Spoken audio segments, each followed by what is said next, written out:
હારીજમાં સંદેશ ન્યૂઝના અહેવાલની ધારદાર અસર વર્તાય છે। સંદેશ ન્યૂઝના અહેવાલ બાદ ગૌચર જમીનની માપણી શરૂ કરી દેવાય છે।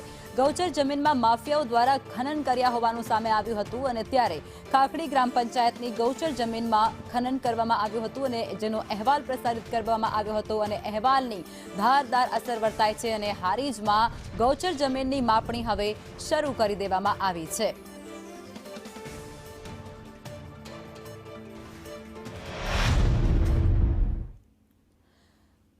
તો જ્યારે હારીજની અંદર ગૌચર જમીનની માપણી હવે શરૂ કરવામાં આવી છે। પહેલા આ મુદ્દો ખૂબ જ ઉછળ્યો હતો, જેમાં ગેરકાયદેસર ખનન એ વિસ્તારમાં થતું હોવાનો મુદ્દો ઉછળ્યો હતો। ત્યારબાદ સંદેશ ન્યૂઝ દ્વારા અહેવાલ પ્રસારિત કરવામાં આવ્યો હતો અને ત્યારબાદ તેની સીધી અને ધારદાર અસર વર્તાય છે અને આખરે એ હારીજમાં જે ગૌચરની જમીન છે તેની માપણી પણ હવે શરૂ કરી દેવામાં આવી છે। સ્થાનિક લોકો દ્વારા આ આક્ષેપો પણ થયા હતા કે ગેરકાયદેસર ખનન ત્યાં થયો હતો।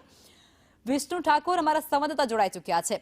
વિષ્ણુ, અત્યારે હારીજમાં ગૌચર જમીનની માપણી શરૂ થઈ ચૂકી છે। સંદેશ ન્યૂઝના અહેવાલ બાદ આ કામગીરી હાથ ધરાય છે।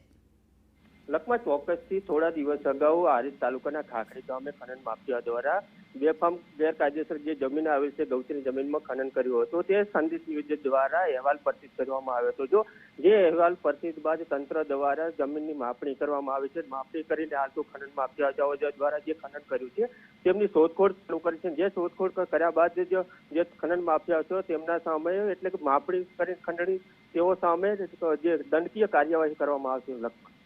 જી, આભાર।